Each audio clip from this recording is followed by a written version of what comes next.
Bonjour à vous tous. Dans une cinquième vidéo par rapport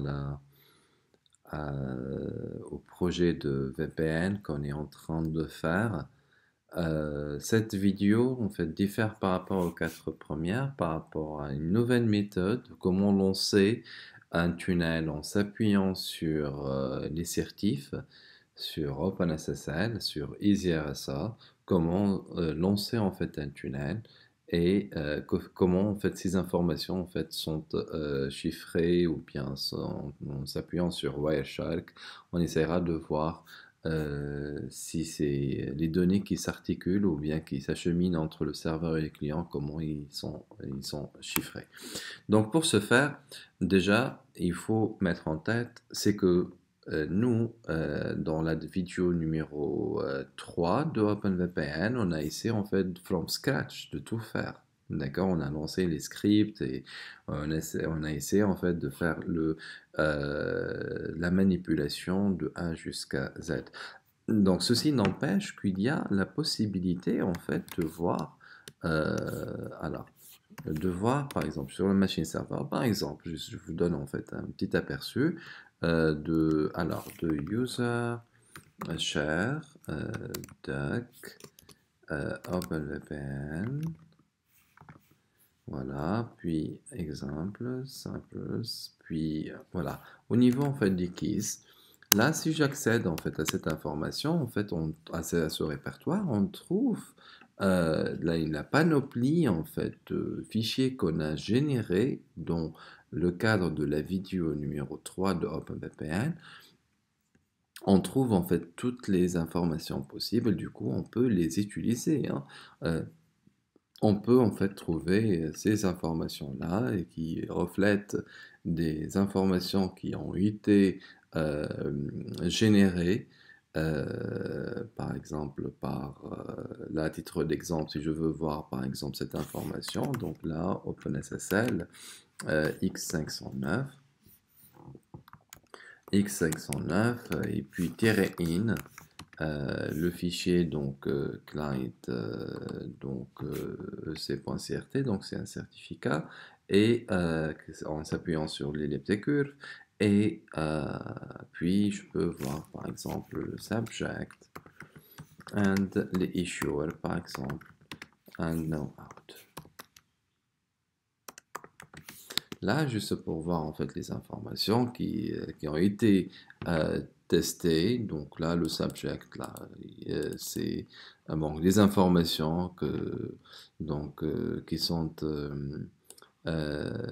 générées pour ce certificat-là avec le issuer de la sorte, OpenVPN test et ainsi de suite. Donc là, on n'a pas vraiment voulu en fait travailler avec des fichiers existants, mais on a généré nous-mêmes en fait nos fichiers. D'autre part,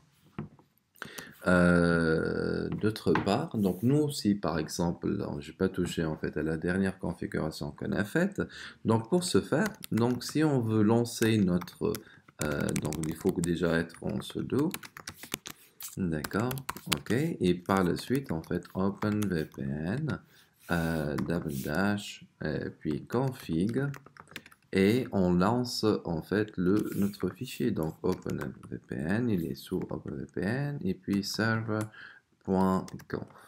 Voilà. On lance notre tunnel. Juste là, qu'est-ce qu'il nous dit? Il y a un problème au niveau de... alors, cannot preload key file, ta.key.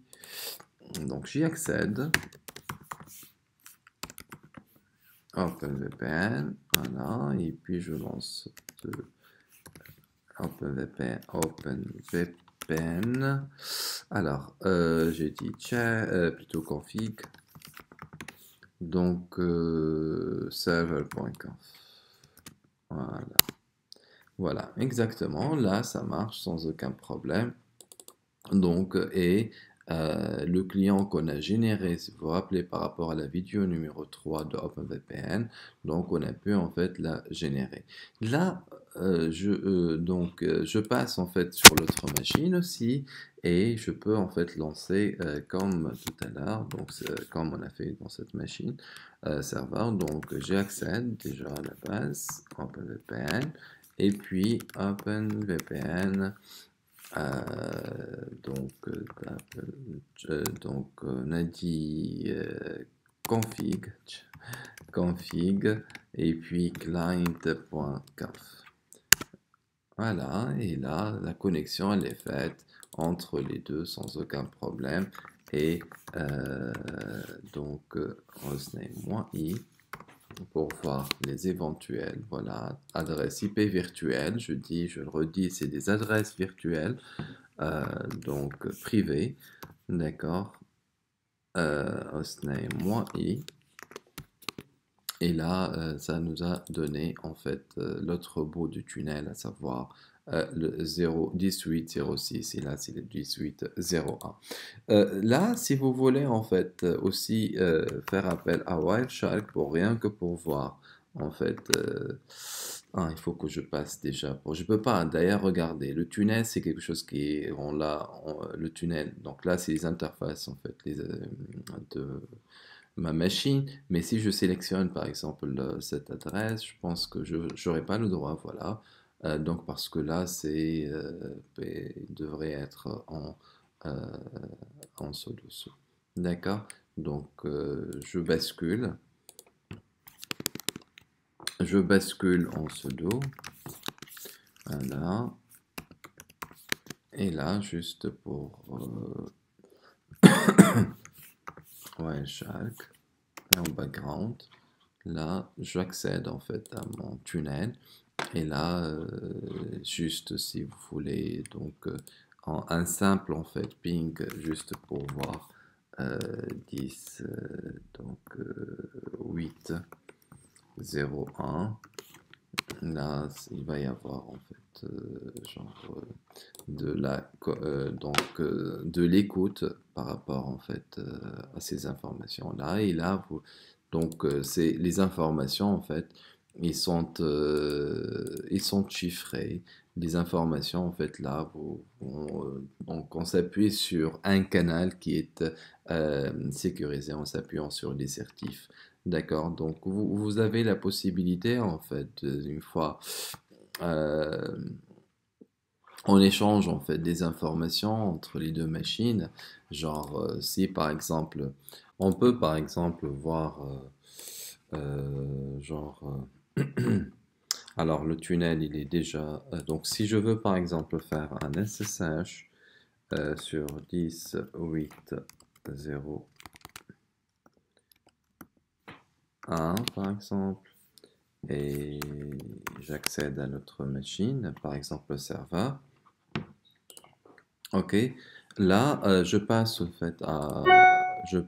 euh, à Wireshark et j'essaie en fait de voir en fait les informations. Vous allez voir par exemple si je vois le TCP, là vous voyez en fait des informations là qui sont euh, donc euh, donc des informations là qui sont chiffrées, qu'on n'arrive même pas à voir de quoi il s'agit par rapport en fait à la communication qui se passe entre mes deux machines. Euh, là juste j'essaie en fait de voir le TCP, donc le protocole en fait TCP. Voilà, donc je trouve en fait que des informations qui sont chiffrées où on ne peut voir aucune information euh, donc qui circule via notre tunnel vu qu'il est chiffré. Voilà, là c'est des exemples, mais il y en a en fait pas mal d'autres exemples. Ok? Voilà, voilà. Merci pour votre attention et à la prochaine vidéo.